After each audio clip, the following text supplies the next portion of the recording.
अस्सलाम वालेकुम।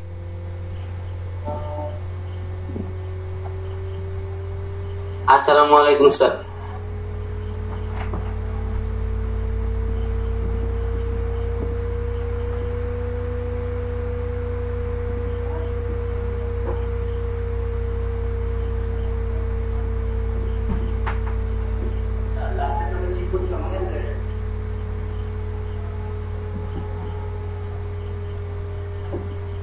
একটা উদাহরণ বুঝাইছিলেন স্যার।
जी सर।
একটু জোরে কথা বলেন, অনেক আস্তে শোনা যায়।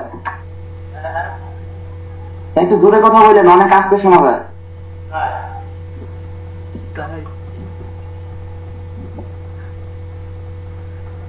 এখন শুনতে পাচ্ছ? জি স্যার। আচ্ছা, এই যে আমরা সবাই এই সমস্ত যা আমরা আগে করছিলাম, তারপর আমরা এখানে ব্যাখ্যা দিয়ে করবো আসলে কিভাবে হয়, কেন হয়, আর আমরা কখন কোন ধরনের নির্দেশন ব্যবহার করবো, সিদ্ধান্ত ব্যবহার করবো, এই বিষয়গুলো জানার জন্য আসলে আমরা এখানে এই কাজটা করতেছি। এবং দেখো এসিড কাকে বলে, ক্ষার কাকে বলে, এগুলি নিয়ে আমরা একবার কথা বলবো না, কারণ এটা আমরা অনেকবার করছি। সেটা হলো আমাদের ট্রাইটেশন, আমাদের মূল উদ্দেশ্য। এবার ট্রাইটেশন কাকে বলে?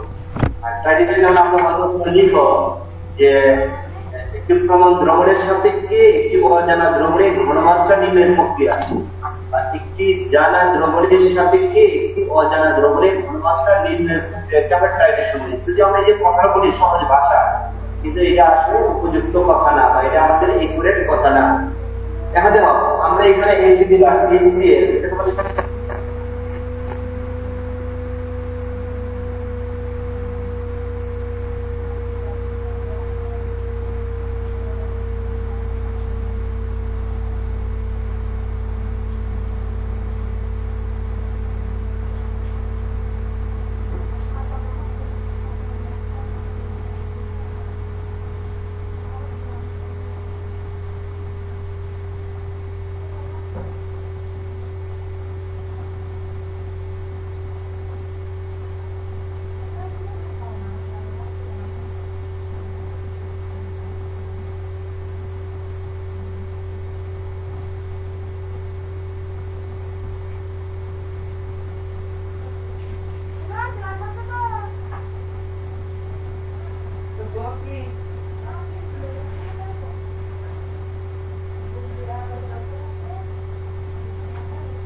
স্যার আপনার মনে হয় মিউট হয়ে গেছে স্যার।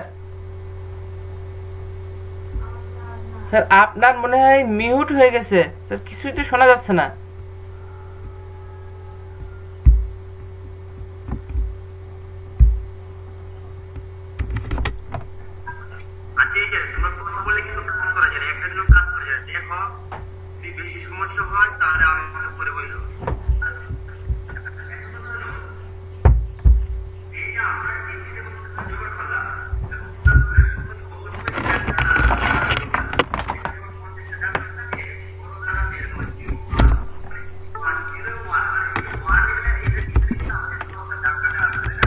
আর যার কারণে আমরা বলি এই যে অনেক সময় আসে যে বুলেটের মাধ্যমে আমরা সর্বনিম্ন কত পরিমাপ করতে পারি, বুলেটের মাধ্যমে আমরা সর্বনিম্ন কত করতে পারি।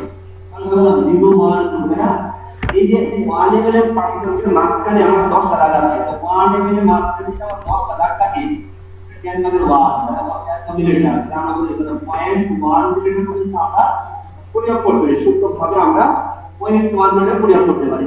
আচ্ছা, এখন কথা হলো আমরা টাইটেশনটা, কারণ তোমাদের বোর্ড পরীক্ষা এই টাইটেশন করতে হবে, আর এটার উপর একটা এক্সপেরিমেন্ট আছে, সেটা 10 মার্কের জন্য। এই যে আমাদের টাইটেশন করব, যদি মনে করো আমাদের এখানে এই জায়গা আছে এসিডের ঘনমাত্রা জানা আছে, আয়তন জানা আছে। আমি যদি মনে করো যদি এখানে আয়তন অথবা ঘনমাত্রা যে কোনো একটা বিষয় জানতাম, তাহলে অপরটার মান নির্ণয় করতে পারতাম। আমি এখানে খারের যে আয়তন জানতাম যে কত আয়তন আছে, তাহলে আমরা ওই খারের ঘনমাত্রাটা আমরা বলতে পারতাম, তাই না? এখন আমি এখানে মনে করো খারের আয়তন আছে 0 থেকে 50 ml, এই এসিড থেকে প্রতিনিধিত্ব করার জন্য কি পরিমাণ আমার খার লাগবে, এটা যদি আমি বলতে পারি তাহলে অবশ্যই আমরা কিন্তু বলতে পারবো যে এই খারটার ঘনমাত্রা কত। আমি যদি সাধারণ মনে করব একটা জিনিস দেখাই, নরমালি আমরা জানি আমরা কোন এসিড এবং খার মিক্সচার করব, সেই এসিড এবং খার যদি আমরা মিক্সচার জানি, এখান থেকে আমরা বের প্রমাণ করতে পারি। এসিড এবং ক্ষার যদি আমরা মিক্সচার জানা থাকে, তাহলে সেখানে আমরা বের প্রমাণ করতে পারবো যে আসলে কি পরিমাণ এসিড কি পরিমাণ ক্ষারকে প্রস্তুত করবে। এর বিক্রিয়ার সাপেক্ষে যদি তোমরা জানো যে 1 মোল সোডিয়াম হাইড্রোক্সাইড কিন্তু বেটার কত 1 মোল হলো আমার HCl, এটা আমরা জানি। কিন্তু সমীকরণ থেকে জানি যদি আমার এর মধ্যে আমি এর বললাম 10 মিলিলিটার 1 মোল আমি HCl নিতাম, ওকে। আমি যদি এখানে 10 মিলিলিটার ব্যবহার করতাম, সাপোজ বললাম এটা যদি আমরা 10 মিলিলিটার ব্যবহার করতাম, তাহলে এটা ঘনমাত্রা কত বলা যেত না? আমরা কিন্তু খুব সহজে বলতে পারতাম যেহেতু এটা 1 মোলের সমতুল্য, এটার ঘনমাত্রা হলো 1 মোল, আয়তন হলো 10 ml। আমি এখানে 10 ml ব্যবহার করি, তাহলে অবশ্যই আমরা এটা 1 মোল সোডিয়াম হাইড্রোক্সাইড ব্যবহার করলে একে অপরকে কিন্তু সম্পূর্ণ প্রস্তুত করতে পারতাম। যদি ঘটনাটা কম হতো, মানে 10 মিলিলিটার 1 মোল বরাবর আমরা HCl আছে, আমি যদি সাপোজ বলতাম যে এখানে আমরা 5 ml যদি আমরা ব্যবহার করতাম, তাহলে এটা ঘনমাত্রা কত মোল লাগতো বুঝছো না? আমরা ঠিক বলতে পারতাম কত 2 মোল। কারণটা কি, এটা 1 মোল এসিডের 1 মোল আর 1 মোল সমতুল্য। আমি এখানে এসিড ইজ কত 10 ml, কিন্তু এখানে ক্ষার ইজ কত 5 ml, আর অর্ধেক এসিড, এখানে আমরা ঘনমাত্রা কিন্তু বাড়াই দিলাম 2 মোল। তাহলে আমরা দেখলাম এসিডের ঘনমাত্রা যদি জানা থাকে, আয়তন যদি জানা থাকে, তাহলে আমরা ক্ষারের আয়তন যদি আমরা বের করতে পারি, তাহলে অবশ্যই ক্ষারের আমরা ঘনমাত্রা বলতে পারবো। মূল ব্যাপারটা হলো এসিড এবং ক্ষারের মধ্যে যে কোনো একটা উপাদানের ঘনমাত্রা জানা থাকলে তাহলে অবশ্যই আয়তন নির্ণয়ের মাধ্যমে আমরা অপরটার ঘনমাত্রা বের করতে পারবো। শুধু এসিড না, সাপোজ মনে করো তুমি যদি আমি বললাম না এটা আমরা 20 মিলিলিটার মনে করলাম 0.5 সোডিয়াম হাইড্রোক্সাইড, আমি এখন ক্ষারের ঘনমাত্রা জানি, এসিডের ঘনমাত্রা আমি জানি না। আমি যদি এখানে এসিডের ব্যবহার করতাম, সাপোজ বললাম 10 মিলিলিটার আমরা ব্যবহার করব, এখানে আমরা ধরো 20 মিলিলিটার ব্যবহার করলাম, তাহলে ক্ষারের ঘনমাত্রা এবং আয়তন জানা আছে। যদি আমি এই ক্ষারটাকে প্রস্তুত করতে এসিড যদি আমার 20 মিলিলিটার লাগতো, তাহলে আমরা অবশ্যই বলতে পারতাম যে এখানে এসিডের ঘনমাত্রা কত, এটা কিন্তু আমরা বের করতে পারতাম। তাহলে কত লাগতো 0.5 মোল আমরা এসিড লাগতো। তাহলে বুঝলাম একটা ঘনমাত্রা জানা থাকলে অপরটার ঘনমাত্রা বের করা যায়। কিন্তু তো আমরা সরাসরি করলাম এই কাজটা আমরা ট্রাইটেশনের মাধ্যমে, তোমার জানা থাকবে না যে আসলে একটা ক্ষার অথবা এসিডের ঘনমাত্রা কত এটা জানা থাকবে না, একটা মান জানা থাকবে আর একটা মান জানা থাকবে না, সেটা আমরা কিভাবে বের করবো। এখন আমরা আসি এই যে টাইট্রেশন যখন আমরা সংজ্ঞা দিই তখন আমরা বলি যে একটা প্রমাণ দ্রবণের সাপেক্ষে একটা অজানা দ্রবণের ঘনমাত্রা নির্ণয়ের প্রক্রিয়াটাকে বলা হয় টাইট্রেশন। এই যে আমরা কথা বলি এই কথাটা আসলে 100% আমার সঠিক না, অবশ্যই আমরা যদি সঠিকভাবে বলতে চাই, কারণ এই এসিডের মধ্যে মানে এসিডটাকে তুমি প্রতিষ্ঠিত করার জন্য মনে করো ক্ষার তুমি প্রসেস করো।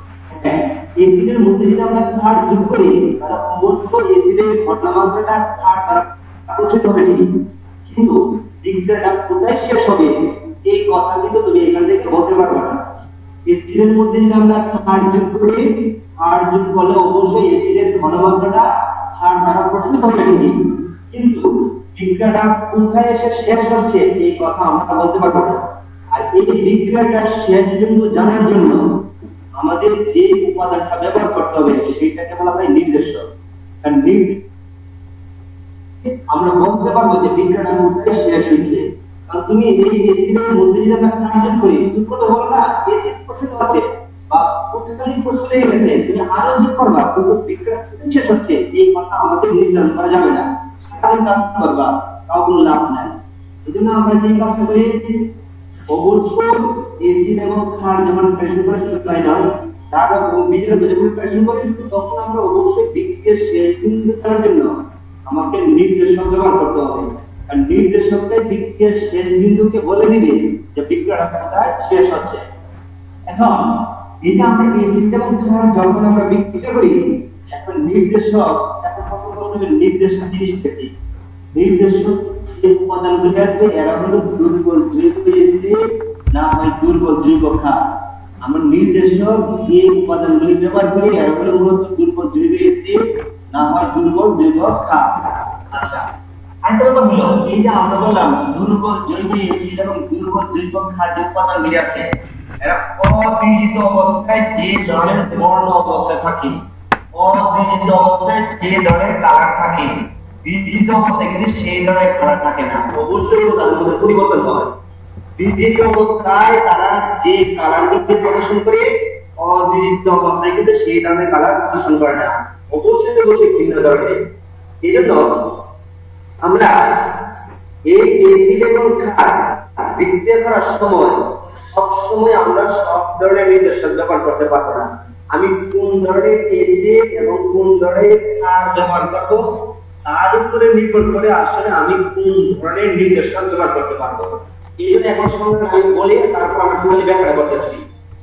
এই টাইট্রেশনের সংজ্ঞাটা হলো উপযুক্ত নির্দেশক। উপযুক্ত শব্দটা কিন্তু আমাকে লাগাই দিতে হবে।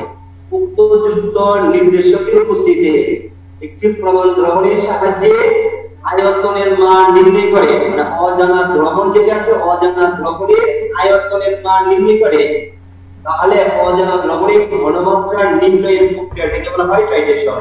আবার কথাটা বলতেছি ভালো করে বুঝে শোনো।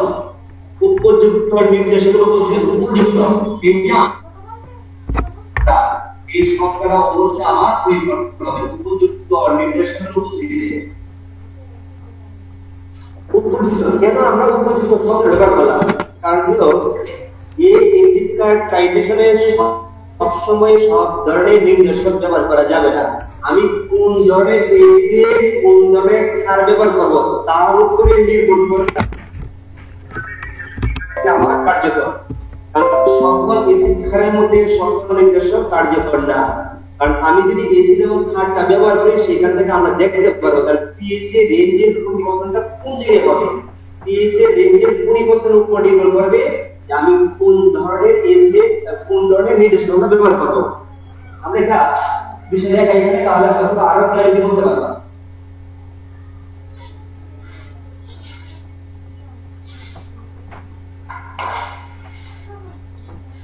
দেখো আমি যদি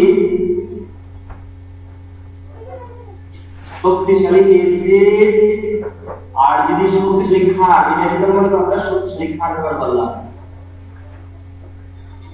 অথবা যদি মনে করো আমার শক্তিশালী এসিড একটা দুর্বল ক্ষার ব্যবহার করলাম, দুর্বল ক্ষার, অথবা একটা শক্তিশালী ক্ষার দুর্বল এসিড ব্যবহার করি, আর যদি দুইটি দুর্বল হয়, এই লেখাটা কি দেখা যাচ্ছে? জি স্যার দেখা যাচ্ছে। অনেক ছোট ছোট। আচ্ছা, যদি দুইটি দুর্বল হয়, মনে করো দুইটা যদি দুর্বল হয়, এই আমাদের এখানে চারটা ব্যাপার কাজ করে। এই চারটা ব্যাপার উপর নির্ভর করে আসলে আমি কখন কোন ধরনের নির্দেশ ব্যবহার করবো, কেন, এবং সেটা তোমরা আসলে বুঝবা। যেমন মনে করো এক নাম্বারটা দেখো, এই এক নাম্বারটা আমি লিখলাম, এক নাম্বার, 2 নাম্বার, 3 নাম্বার এবং 4 নাম্বার। এখান থেকে তোমরা খুব সহজে বুঝে যাবে ইনশাআল্লাহ। দেখো আমি এখানে এসিড হলো শক্তিশালী, ক্ষার হলো আমার দুর্বল। আর এসিড শক্তিশালী আমরা জানি এসিড কি হয়, সম্পূর্ণ বিজিত হয়, দুর্বল ক্ষার হলো আংশিক বিজিত হয়। এই শক্তিশালী এসিড এবং দুর্বল ক্ষার যখন আমরা ব্যবহার করি, তার পিএইচ এর রেঞ্জের পরিবর্তনটা হয়। পিএইচ এর রেঞ্জের মানে এখানে এসিডের শক্তি মাত্রা বেশি, যার ফলে পিএইচ এর রেঞ্জের পরিবর্তন হয় 7 এর থেকে কম। আর যেহেতু এসিড হলো শক্তিশালী, দুর্বল হলো ক্ষার, যেন ক্ষারটা টোটালি প্রসিড হয়ে গেলে এসিডটা কিন্তু থেকে যায়, তার কারণে পিএইচ এর রেঞ্জের পরিবর্তনটা হয় 7 এর থেকে কম। এখানে পিএইচ এর রেঞ্জের পরিবর্তন হবে কি 7 এর থেকে কমে, কিন্তু আবার পিএইচ যদি তোমার, আচ্ছা এখানে আমরা আসি তার মাত্রা হলো 3 নাম্বারটা, তাহলে শক্তিশালী ক্ষার দুর্বল এসিড, যেহেতু ক্ষার শক্তিশালী আর পিএইচ এর রেঞ্জের পরিবর্তনটা হয় 7 এর উপরে, কিন্তু তার পিএইচ রেঞ্জের পরিবর্তন হয়। আর এই শক্তিশালী এসিড এবং শক্তিশালী ক্ষারের ক্ষেত্রে তার পিএইচ এর পরিবর্তনটা, মানে যখন আমরা টাইট্রেশন করি তার পিএইচ এর পরিবর্তনটা, পিএইচ এর পরিবর্তন বলতে আসলে একটা ড্রপের জন্য কতটুকু পরিবর্তন হয়, এক্ষেত্রে তার পিএইচ এর পরিবর্তনটা হয় এসিড থেকে ক্ষার পর্যন্ত, আর সেটা হলো 3.7 থেকে 9.1 পর্যন্ত। শক্তিশালী এসিড এবং শক্তিশালী ক্ষারের যখন আমরা টাইট্রেশন করি তার পিএইচ এর পরিবর্তন হয়, জাস্ট একটা ড্রপের জন্য বিক্রিয়ার শেল বিন্দুতে পিএইচ এর পরিবর্তনটা পরিবর্তন করা হয় 3.7 থেকে 9.7, মানে হলো এটা দেখা যাচ্ছে তোমার এসিড থেকে ক্ষার মাধ্যমে পরিবর্তন হয়। আর এখানে আমরা দেখলাম এসিড মাধ্যমে মনে হয় পরিবর্তন হয়, পিএইচ এর রেঞ্জটা অবশ্যই 7 থেকে কমে পরিবর্তন হয়। আর এখানে আমরা যখন দেখি যে অবশ্যই শক্তিশালী ক্ষার এবং দুর্বল এসিড হলে তার মান অবশ্যই 7 এর থেকে বেশি পরিবর্তন হয়, কার্যকরী ভূমিকা পালন করে। আর দুর্বল এসিড এবং দুর্বল ক্ষারের ক্ষেত্রে আমরা যে ব্যাপারটা দেখবো যে এই পরিবর্তন হয় না। আমি যদি নির্দেশক যোগ করি, নির্দেশকের মাধ্যমে যে একটা পরিবর্তন হবে, সেখানে কোনো ধরনের পরিবর্তন হয় না। এই জন্য কি বলতে না, আরে কথা বলতে থাকি, মানে আমাকে তো বুঝতে হবে।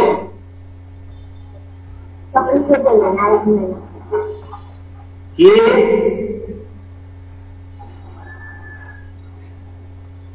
মাইক্রোফোন অন করে কথা বলতে, এই কারো কি শুনতে কি সমস্যা হচ্ছে বলো? না স্যার ঠিক আছে, স্যার মাত না করে স্যার কথা বলতেছে স্যার, আপনি পড়ান। ঠিক আছে স্যার, ঠিক আছে। আচ্ছা তাহলে এখন এই যে আমরা তাহলে একটা বিষয় খেয়াল করে দেখো, আমি কোন ধরনের এসিড এবং কোন ধরনের ক্ষার ব্যবহার করবো তার উপর নির্ভর করে আসলে আমরা কোন ধরনের নির্দেশকটা ব্যবহার করবো। তাহলে আমরা দেখলাম যদি আমরা শক্তিশালী এসিড এবং দুর্বল ক্ষার ব্যবহার করি তার পিএইচ এর মানে নির্দেশকটা কোথায় পরিবর্তন করতে পারবে, মানে পিএইচ এর পরিবর্তনটা হয় 7 এর নিচে এসে, আর 7 এর নিচে যখন পরিবর্তনটা হয় তখন আমরা দেখলাম এখানে তোমার মিথাইল অরেঞ্জ এবং মিথাইল রেড যে নির্দেশকগুলি আছে, মিথাইল অরেঞ্জ এবং মিথাইল রেড, এখানে তার উপরে আমাদেরকে মিথাইল অরেঞ্জ এবং মিথাইল রেড, মিথাইল অরেঞ্জ এবং মিথাইল রেড হলো আমার কি হয় কার্যকর ভূমিকা প্রদর্শন করে, মানে এই 7 এর নিচে পিএইচ এর রেঞ্জে কার্যকর ভূমিকা প্রদর্শন যায় মিথাইল অরেঞ্জ মিথাইল রেড। কিন্তু আমরা যদি এখানে ফেনোক্লোরিন মনে করি নির্দেশক ব্যবহার করি, তাহলে নির্দেশক এখানে কার্যকর ভূমিকা প্রদর্শন করে না। কারণ হলো ফেনোক্লোরিন নির্দেশকটা হলো যে পিএইচ এর রেঞ্জ যদি 7 এর উপরে থাকে তাহলে সেখানে যেমন আমরা শক্তিশালী ক্ষার এবং দুর্বল এসিড ব্যবহার করি, পিএইচ এর রেঞ্জের পরিবর্তনে কার্যকর ভূমিকা 7 থেকে বেশি, আর যার কারণে এখানে আমরা ফেনোক্লোরিন নির্দেশক ব্যবহার করতে ফেনোক্লোরিন। কিন্তু আমি যদি এটা কি করে শক্তিশালী ক্ষার এবং দুর্বল এসিডের মধ্যে যদি মিথাইল অরেঞ্জ ব্যবহার করো তাহলে সে কোনো ধরনের কার্যকরী ভূমিকা প্রদর্শন করবে না। আর মিথাইলেট হলো pH এর মান 7 এর নিচে এসে কার্যকরী ভূমিকা প্রদর্শন করে, আর ফেনোক্সিলেট হলো 7 এর উপরে এসে কার্যকরী ভূমিকা প্রদর্শন করে। কিন্তু এই যে এখানে শক্তিশালী এসিড এবং শক্তিশালী ক্ষার যখন আমরা ব্যবহার করি, বললাম যে বিক্রিয়া যে শেষ বিন্দুটা হয় সেখানে pH এর পরিবর্তনটা হয় এসিড থেকে একবার ক্ষার পর্যন্ত হয়।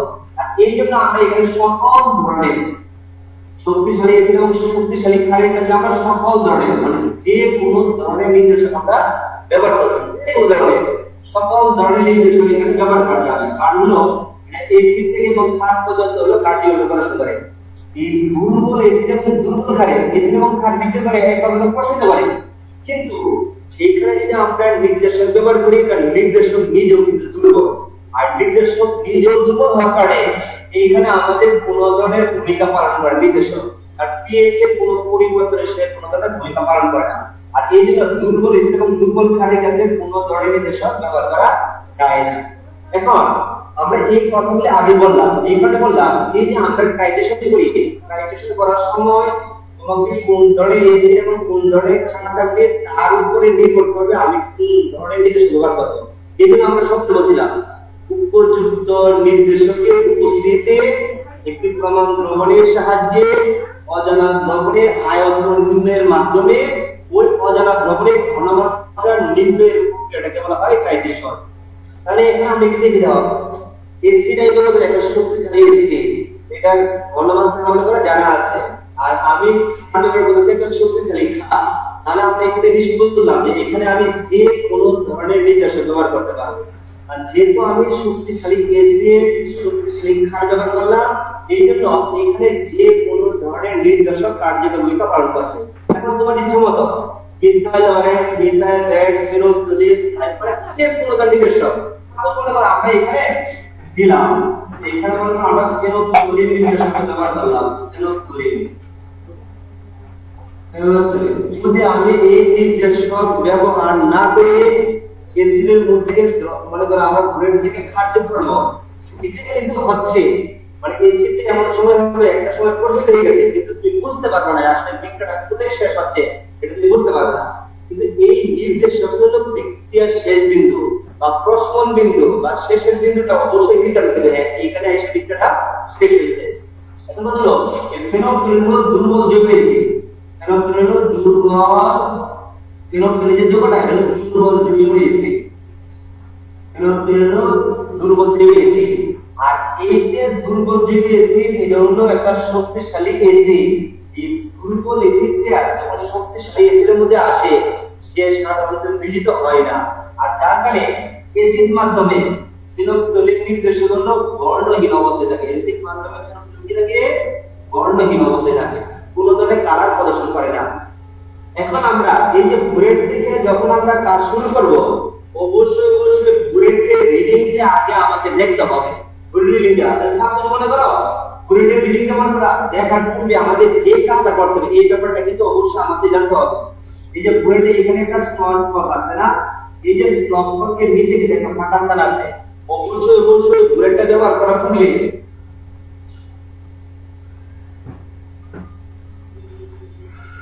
এই যে আমাদের এই ফাঁকা স্থান আছে ব্রেডটা ব্যবহার করার পূর্বে তোমাদের যেই কাজটা করতে হবে এটা একটা কনফার্ম করে নিতে হবে, নাহলে কিন্তু আমরা সঠিক মানটা পাবো না।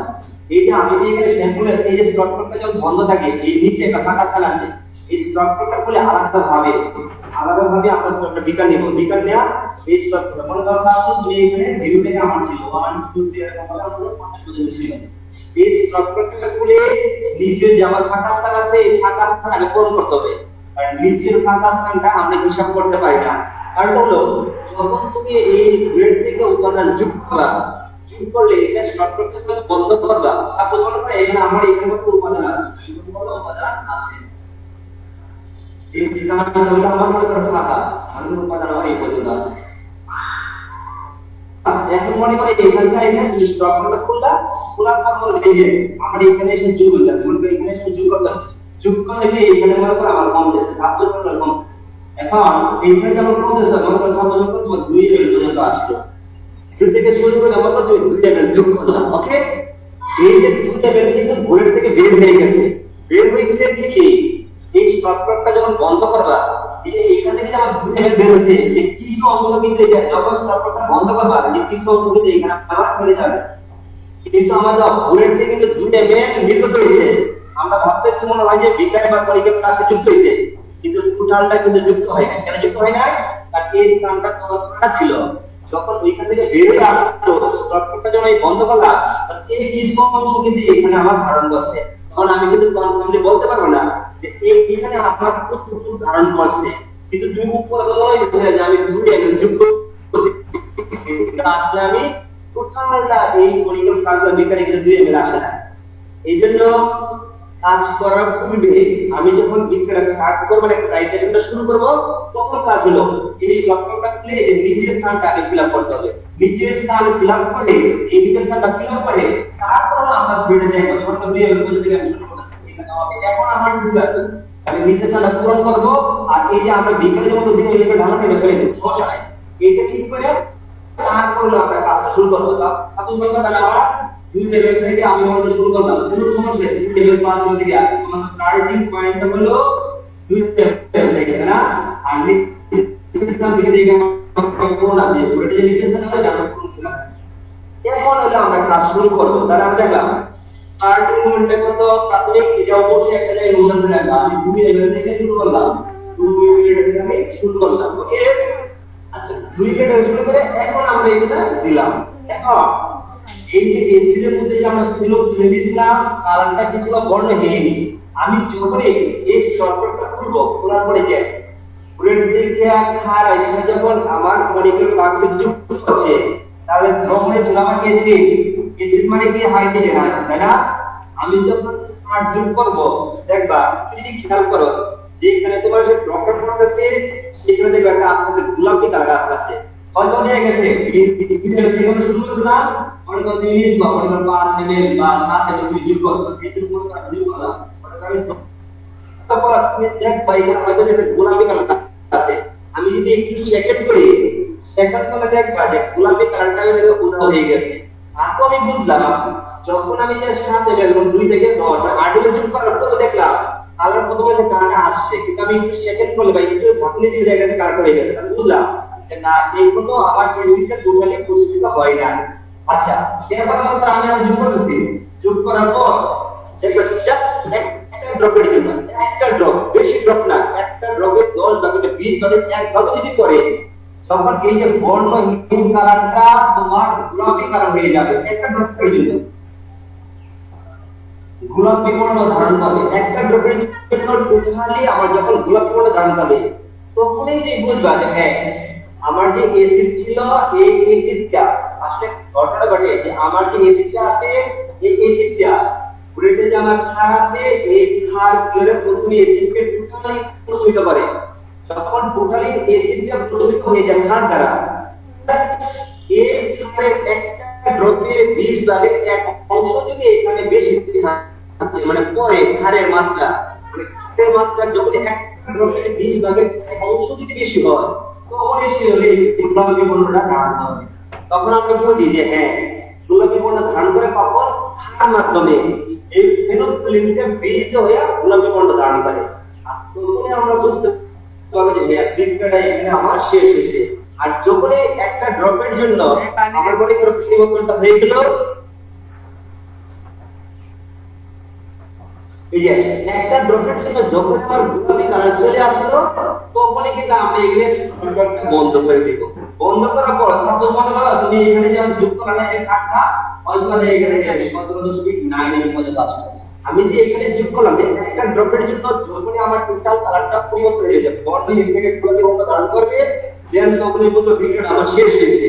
তখন আমরা এই যে কন্ট্রোল কেটে আছে এটা বন্ধ করে দেব। বন্ধ করার পর তারপর আমরা রিডিং দিয়ে দেখবো যে আমার কত থেকে শুরু করছিলাম, যে 2 ml থেকে শুরু করছিলাম, 50 ml পর্যন্ত আসলাম 17.9 ml। 2 ml থেকে শুরু করে আমি 17.9 ml পর্যন্ত আমরা এটা যোগ করলাম। তাহলে আমি কি বলতে পারবো না এই HCl দ্রবণে আমি সোডিয়াম হাইড্রোক্সাইড কতটুকু করতে পারবো না? দেখো 2 থেকে 17.9 ml যোগ করলাম, তাহলে আমার কত হলো 15.9 ml। তাহলে আমি বললাম বিক্রিয়া 15.9 ml। এই 15.9 ml উপাদান হলো এসিডের ঘনমাত্রা জানা ছিল যে S এসিডের ঘনমাত্রা কত 1 মোলার এসিডের আয়তন কতটুকু ইসলাম সেটা আমার জানা ছিল কত ছিল এসিডের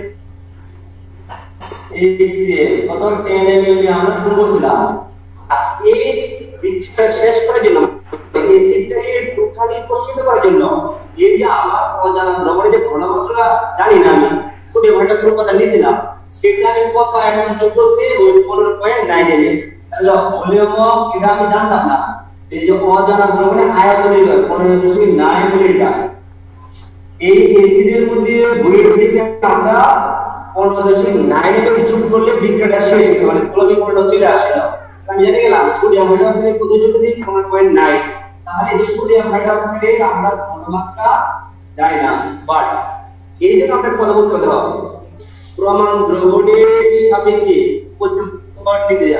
উপযুক্ত নির্দেশকের উপস্থিতিতে বিক্রিয়া প্রমাণ দ্রবণের সাহায্যে অজানা দ্রবণ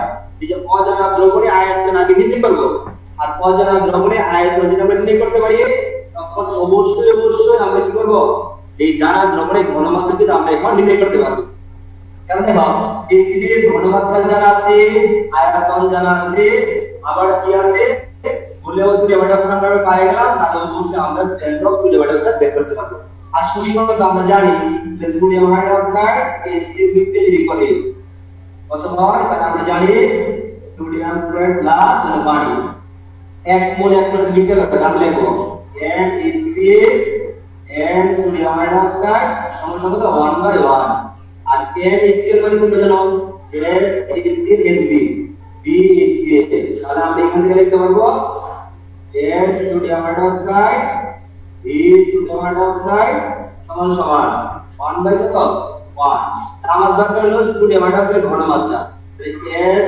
সোডিয়াম হাইড্রোক্সাইড সমান আমরা লিখতে পারি SeCl BeCl ভাগে আমার B সোডিয়াম হাইড্রোক্সাইড এখন তুমি এখানে মান লিখে বসাই দাও এসিডের ঘনমাত্রা 1 মোলার আয়তন হিসাবে 10 মিলিলিটার আর আয়তন কত হইছে 15.9 মিলিলিটার ভাগ করে দাও দেখো তাহলে আমরা কিন্তু এইখানে ঘনমাত্রা জানা ছিল না এইটার আয়তন নির্ণয় করে কিন্তু আমরা এখন তার ঘনমাত্রা বলতে পারতেছি যে মানটা হবে সেইটাই ছিল আমার এই যে অজানা দ্রবণের ঘনমাত্রা সোডিয়াম হাইড্রোক্সাইডের ঘনমাত্রা কত আমরা কিন্তু বলতে পারতেছি এইটুকু কথা কি বুঝছো সবাই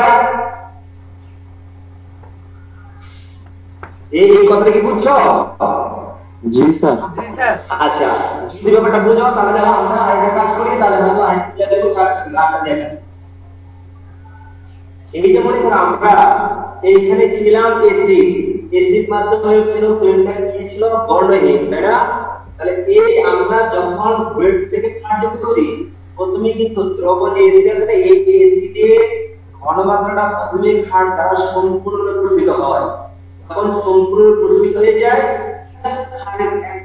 ড্রপের 20 ভাগের এক অংশ যদি এখানে পড়ে তখন কি হয়ে যাবে ওই যে ফেনোক্লোরিন নিছিলাম এই ফেনোক্লোরিনটা ক্ষার মাধ্যম দ্রবণটা যখন ক্ষার মাধ্যম হয়ে যায় একটা ড্রপে যদি পরিবর্তন না হয় তখন এটা গ্লোমেরুলার মতো দাঁড়াবে গ্লোমেরুলার মতো যখন দাঁড়াবে তখন কোনো বিক্রিয়া শেষ হয়ে গেল তখন আমরা স্ট্রাকচারটা বন্ধ করলাম বন্ধ করার পর তারপর আমরা ওই যে প্রাথমিক অবস্থায় রিডিং ছিল সেখান থেকে আমরা পুরো সেই রিডিংটা নিলাম ফাইনাল রিডিংটা তারপর তাদের মধ্যে পার্থক্য করলাম সেখানে আমরা মানটা পেয়ে গেলাম তারপর আমরা কাজটা করলাম তাই না আচ্ছা এখন দেখো আমরা এই কাজটা যদি অন্যভাবে করতে চাই এখানে আমরা জিনিসটা পেয়েছি তাই না এই চিন্তা মনে করে বাদ দিলাম এই চিন্তা বাদ দিলে সাপোজ মনে করো তুমি আর নিয়েছো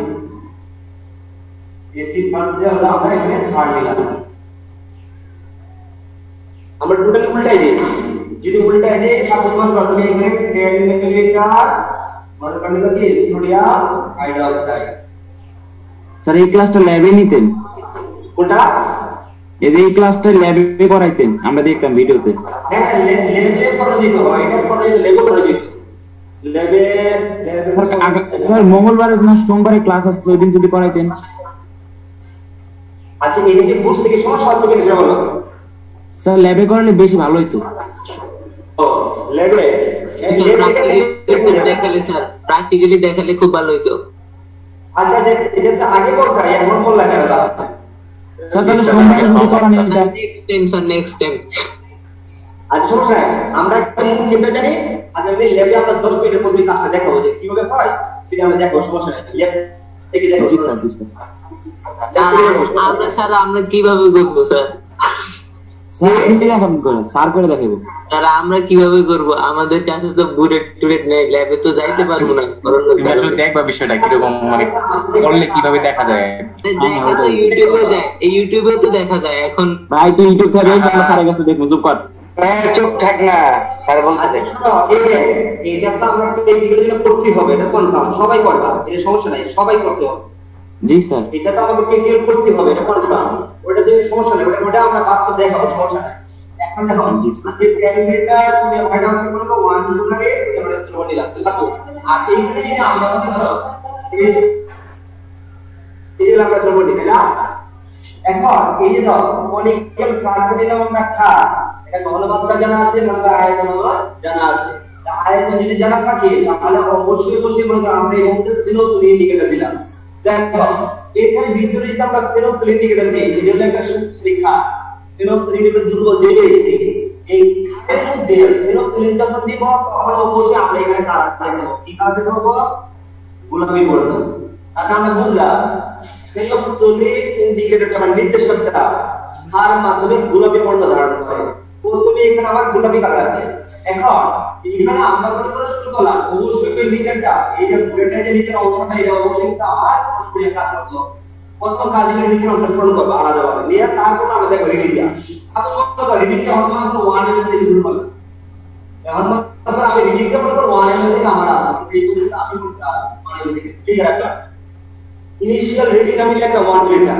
তারপর আমি হলো এই খারের মধ্যে মানে কনিক্যাল ফ্রাকশন খার আছে আমরা বুলেট থেকে এসি আমরা যোগ করা শুরু করব যোগ করলে দেখবা যেখানে এসে ড্রপটা পড়তেছে যেখানে ড্রপটা পড়বে এটা আমাদের গোলাপি কালারটা আছে না এই গোলাপি কালারটা দেখতে পাবা যে অবশ্যই ডিস কালার মানে যেখানে পড়বে মনে হচ্ছে বর্ণে হয়ে যাচ্ছে হয়তো তুমি মনে করো যোগ করলাম মনে করো 10 এমএল পর্যন্ত আমরা 10 এমএল পর্যন্ত আইনা যোগ করলাম 10 এমএল তারপরে আমি যোগ করার পর দেখছো তুমি সেকেন্ড বলছো প্রথমে যেমন যে বর্ণে হয়ে গেছে যে না তারপর দেখে গেছে গোলাপি কালার রয়েছে গোলাপি কালার টাকা মানে কি অবশ্যই কোনো খাতার মাধ্যম আছে আর শুনে আমি আর কিছু করলাম যোগ করার পর যে বললাম না কোটি অপশন দেখতে একটা ড্রপের জন্য একটা ড্রপে মানে মূল কথা হলো এই খাতটা এসিড দ্বারা যখন সম্পূর্ণরূপে পরিচিত হয়ে যায় একটা ড্রপ যদি আমরা এখানে যোগ বেশি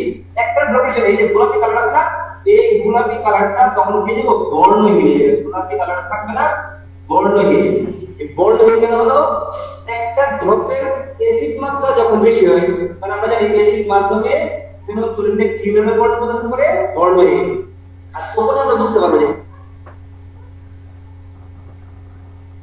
কত এমএল যুক্ত হচ্ছে তাহলে হয়তো জায়গায় মনে হলো তুমি তুলে লেভেল পর্যন্ত আসো সাপোজ বলবো 16 লেভেল পর্যন্ত আসো ওকে তাহলে আমরা অনেক থেকে শুরু করলাম 16 লেভেল পর্যন্ত হয়ে গেলাম কত এমএল যুক্ত হচ্ছে 15 এমএল তাহলে আমরা এই যুক্ত কত 15 এমএল তাহলে দেখো আগে আমরা এসিডির ঘনমাত্রা আগে জানা ছিল এখন এসিডির ঘনমাত্রা আমরা জানা নাই আর এখন আমি কিন্তু এসিড প্রথমে যুক্ত করছি 15 এমএল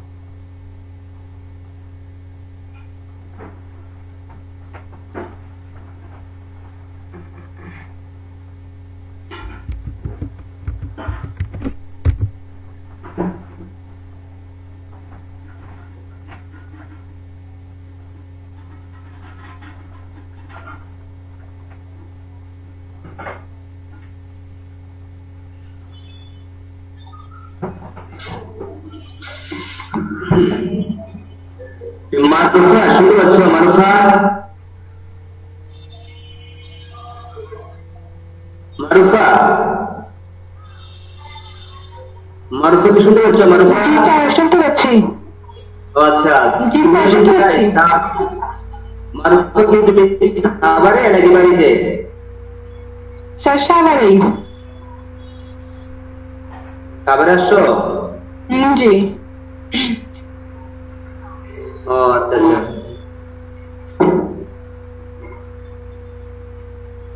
আচ্ছা দেখো, তাহলে আমি এখানে খারের আয়তন ঘনমাত্রা আমার দেওয়া ছিল, তাহলে এই টোটাল কাটে এই খাবার অর্থ হলো এই টোটাল কাটটাকে পুষ্পিত করার জন্য আমার এসিড প্রয়োজন হয়েছে কত 15 ml। এই টোটাল কাটটাকে যখন আমি এসিডটা বসাতে বলছি আমার 15 ml এসিড লাগবে, তাহলে অবশ্যই কত ঘনমাত্রা আমার এসিডটা ব্যবহার করতে হয়েছে, কত ঘনমাত্রা এসিডটা ব্যবহার করতে হয়েছে অলরেডি হিসাব করো, তাহলে মানটা দিয়ে যাবে। আমরা এখানে বের করব সোডিয়াম হাইড্রোক্সাইড, আর এখন আমরা কি বের করব? এখন আমরা বের করব হলো S of HCl, HCl এর ঘনমাত্রা। S sodium hydroxide, volume sodium hydroxide আর ভলিউম কি HCl মান বসে দাও, তাহলে আমরা উত্তরটা পেয়ে যাব। তাহলে আমরা কি দেখলাম? এসিডের নিচে কি দেখা যাচ্ছে? তাহলে আমরা বুঝলাম যে একটা দ্রবণের ঘনমাত্রা যদি জানা থাকে উপযুক্ত নির্দেশিত উপস্থিতিতে, তাহলে অজানা দ্রবণের ঘনমাত্রা আমরা খুব সহজে নির্ণয় করতে পারবো। ওকে, তাহলে এখানে সবচেয়ে বেশি গুরুত্বপূর্ণ যে কথাটা, এই যে আমি কোন ধরনের ক্ষার এবং কোন ধরনের অ্যাসিড ব্যবহার করছি তার উপরে নির্ভর করবে আসলে এই যে আমার নির্দেশকটা। এখন সাপোজ মনে করো আমরা এখানে ক্ষার হিসাবে সোডিয়াম হাইড্রোক্সাইডের পরিবর্তন করব, আমি যদি এখানে সোডিয়াম কার্বনেট ব্যবহার করি, আমি সোডিয়াম কার্বনেট ব্যবহার করলাম, সোডিয়াম হাইড্রোক্সাইডের পরিবর্তে যদি আমরা সোডিয়াম কার্বনেট ব্যবহার করতাম, তাহলে দেখো এটা হলো একটা দুর্বল ক্ষার, এটা হলো একটা দুর্বল ক্ষার। ওকে, আর এটা একটা শক্তিশালী এসিড, এই এসিড হলো একটা শক্তিশালী এসিড, শক্তিশালী এসিড। ওকে, তাহলে এটা দুর্বল ক্ষার শক্তিশালী এসিড, তাহলে আমি কি এখানে ফেনোলিক নির্দেশক ব্যবহার করতে পারতাম না? কারণ শক্তিশালী দুর্বল ক্ষার আর শক্তিশালী এসিড যখন আমরা ব্যবহার করি তখন তার pH এর রেঞ্জের পরিবর্তনটা হয় 7 এর চাইতে কম, আর 7 এর চাইতে যদি কম হয় তাহলে আমাকে এই নির্দেশকগুলো ব্যবহার করতে হবে। মিথাইল ORS না হয় মিথাইল রেড কে তোমাকে ব্যবহার করতে হবে। এই মিথাইল ORS মিথাইল রেড ব্যবহার করলে তাহলে আমার এই ট্রানজিশনে কার্যত পরিবর্তন হবে।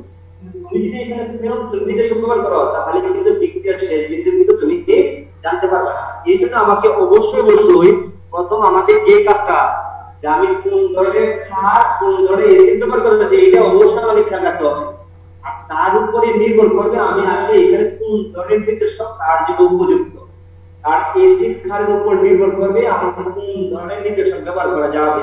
তাহলে আমি যদি এখানে দুর্বল ক্ষার শক্তিশালী এসিড pH এর রেঞ্জের পরিবর্তন হবে সাথে যেতে কম, আর সেখানে আমরা এই জাতীয় পরিবর্তন ব্যবহার করতে পারবো না। আমরা এখানে হয়তো মিথাইল ORS ব্যবহার করব, মিথাইল ORS, আর মিথাইল ORS যদি আমরা ব্যবহার করি এখানে কনিক্যাল ক্লাসে আছে কি ক্ষার, এই মিথাইল ORS যখন কনিক্যাল ক্লাসে ব্যবহার করি তখন দেখবা এখানে অবশ্যই লাল বর্ণ হয়ে যাবে, লাল বর্ণ, এটা একটা লাল বর্ণ, তাহলে গোলাপ জলটা করে বর্ণ হয়ে গেল না, আর এর মধ্যে মিথাইল ORSটা লাল বর্ণ ধারণ করে। আর যখন আমরা টাইট্রেশন করব এসিডের মাধ্যমে, যখন এই ক্ষারটা এসিড দ্বারা টোটালি প্রশমিত হয়ে যাবে, এই মাধ্যমটা যদি এসিড হয়ে যায়, এসিড মাধ্যমে এই মিথাইল ORSটা বর্ণ পরিবর্তনের মাধ্যমে আমরা বলতে পারি এখানে চলেছে। যখন একটা ড্রপের জন্য হলুদ বর্ণ চলে আসবে, হলুদ বর্ণ একটা ড্রপের জন্য এই যে লাল বর্ণটা হলুদ বর্ণের রূপ ধারণ করবে, তখনই আমরা বলবো বিক্রিয়াটা শেষ হয়েছে। আর তাহলে হলুদ বর্ণটা কোন মাধ্যমে হলুদ বর্ণ ধারণ করতেছে? এসিড মাধ্যমে। আর যদি বলা হয় যদি ক্ষারের মাধ্যম হয় তাহলে কোন বর্ণ ধারণ করবে? গোলাপি। গোলাপি করবে না লাল? লাল করবে, সরি স্যার, মিথাইল রেড তো লাল। যদি আমাদের মিথাইল রেড হতো তাহলে গোলাপি। তাহলে এখন শোনো, আমরা দুইটা কথা খুব ভালোভাবে শোনো, যখন আমরা কাজ করি দুইটা ওয়ের মাধ্যমে আমরা বিক্রিয়ার শেষ বিন্দু জানতে পারি। একটা হলো পদক্ষেপের মাধ্যমে, আমরা প্রথমত 2 নম্বর অধ্যায়ে পড়ছিলাম যে একটা বিক্রিয়া একটা আয়ন যদি আমরা শনাক্তকরণ করতে চাই কিসের মাধ্যমে, এক হলো কালারের মাধ্যমে না হয় পদক্ষেপের মাধ্যমে। এইখানে বিক্রিয়ার শেষ বিন্দু জানার জন্য তো আমার বন্ডের পরিবর্তনের মাধ্যমে আমরা বলতে পারতেছি বিক্রিয়াটা কোথায় শেষ হয়েছে। যদি আমরা বন্ডের পরিবর্তন না হতো তাহলে কিন্তু আমরা বলতে পারবো না। আর এই জন্য আমরা যে এসিড এবং ক্ষারটা ব্যবহার করতেছি, যদি তোমার উপযুক্ত নির্দেশক না হয় তাহলে তুমি কিন্তু বলতে পারো, বিক্রি করবা, সারাদিন বিক্রি করবা, কিন্তু বিক্রিটা কোথায় শেষ হচ্ছে এই কথা কিন্তু আমরা বলতে পারবো না। এই জন্য আমরা কোন ধরনের এসিড এবং ক্ষার ব্যবহার করব তার উপরে নির্ভর করবে আমি কোন ধরনের নির্দেশকটা ওইখানে অবশ্যই কার্যকর ভূমিকা পালন করবে। আপনি মনে করো আমি এখানে যদি এখন এই কাজটা হতো, মনে করো আমি এখানে শক্তিশালী এসিড দিলাম, মনে করো শক্তিশালী ক্ষার দিলাম সোডিয়াম হাইড্রোক্সাইড, আর এইখানে মনে করো আমি একটা দুর্বল এসিড দিলাম, দুর্বল এসিড, এখানে মনে করো আমি দুর্বল এসিড দিলাম, তাহলে আমি যদি এখানে মিথাইল অরেঞ্জ ব্যবহার করি তাহলে কি বিক্রিয়াটা হবে? শক্তিশালী ক্ষার, কনিক্যাল ফ্লাক্সের শক্তিশালী ক্ষার নিলাম, আর এখানে আমরা নিলাম দুর্বল এসিড, তাহলে কি আমাদের উপযুক্ত হবে? মিথাইলের সাথে উপযুক্ত হবে না স্যার, না হবে না। আর হলো দুর্বল এসিড শক্তিশালী যদি ক্ষার হয় তাহলে পিএসি রেঞ্জের পরিবর্তন হয় 7 এর উপরে, আর 7 এর উপরে তাহলে অবশ্যই আমার এই মিথাইল অয়েলের মিথাইলের কিন্তু কার্যকর ভূমিকা পালন করে, তখন আমাকে এই ক্লিন ব্যবহার করতে হবে। এই কথা কি বুঝছো সবাই? স্যার সবাই তো নায়ক চলে গেছে সবাই। এরপরে কি ক্লাস আছে তোমাদের? না স্যার, শেষ তো এখন এটাই শেষ ক্লাস। সবগুলো চলে গেল কেন? আসলে কি ঠিক আছে বলবো? স্যার, এরপরে আবার কেউ আসবে না স্যার, আজকে এই পর্যন্ত রাখেন। আচ্ছা ঠিক আছে, তাহলে আমি তো ভাবছিলাম গ্রাফটা দেখাবো, আর যদি থাকতো তাহলে সবাইকে গ্রাফটা দেখাইতাম। তো নেক্সট ক্লাসে প্র্যাকটিক্যাল ইস্যু করেন ল্যাবে করেন। সম্মানের আচ্ছা, সাথে হ্যাঁ, ঠিক আছে। এখন শোনো, এই যে এইটার উপরে যে অঙ্কগুলি আছে সেই অঙ্কগুলি আমরা করবা। আচ্ছা এখন তো প্র্যাকটিক্যালটা দেখা তো লাভ হচ্ছে না, এটা তোমাদের বাস্তব দেখাবো আমরা। এই কলেজ খুললে আমরা প্রথমে প্র্যাকটিক্যালটা দেখাবো তোমাকে, প্র্যাকটিক্যালের উপরে ভিত্তি করে তোমরা কাজ করে প্র্যাকটিক্যাল আমরা দেখাবো। শোনো, এই এসিড কার্ড টাইট্রেশনটা মোটামুটি কিন্তু এখানেই শেষ। আমরা প্র্যাকটিক্যাল যখন দেখাবো আবার বলতে হবে, আমি তো জানি আবার বলতে হবে, এটা আমি জানি, সমস্যা নাই। ওটা আমরা বাস্তব দেখাবো এবং প্র্যাকটিক্যাল করব। হ্যাঁ হ্যাঁ, মানে স্যার রোল কল নিলেন না স্যার? রুল অন্য অন্য স্যারের নেই নাই, আসমা ম্যাডাম নিছে কতলে হয়েছে, সমস্যা নাই। আচ্ছা এখন শোনো, যে কাজটা হলো করবা, কতজন আসলে আমি খেয়াল করি না, একবার দেখছিলাম 45 জন ছিল। সেটা হলো আগামী দিন তোমরা অবশ্যই 3 নাম্বার অধ্যায় এখন আর পড়াবো না, আগামী দিন হলো 1 নাম্বার অধ্যায়টা পড়াবো। আর তোমাদের পরীক্ষায় 3 নাম্বার অধ্যায়ের উপরে প্রশ্ন হবে, আর 1 নাম্বার অধ্যায় আমরা যতটুকু পড়বো সেইটুকুর উপর প্রশ্ন হবে। জি স্যার। 3 নাম্বার অধ্যায়ের উপরে প্রশ্ন আসলে বেশিরভাগের প্রশ্ন 3 নাম্বার অধ্যায়ের উপর হবে, আর আমরা 1 নাম্বার অধ্যায়টা আগামী দিন থেকে আমরা 1 নাম্বার অধ্যায়টা পড়বো। তোমরা একটু ফিজিক্স তোমরা হয়তো পড়ছো যে বয়েলের সূত্র, চার্লসের সূত্র, এভিগেটোর সূত্র, যে ব্যাপারগুলি আছে না, ওই ব্যাপারগুলি আমরা পড়বো। আগামী দিন তোমরা 1 নাম্বার অধ্যায় রিডিং করে এসো, আমরা ওই সূত্রগুলি বোঝাবো, বয়েলের সূত্র, চার্লসের এভিগেটোর সূত্র, এখানে আমরা গ্রাফগুলি আছে, গ্রাফগুলি বোঝাবো। জি স্যার। ওকে, জি স্যার। আর পরীক্ষার জন্য প্রস্তুতি নাও। ঠিক আছে, আল্লাহ হাফেজ। আসসালামু আলাইকুম স্যার। সালাম।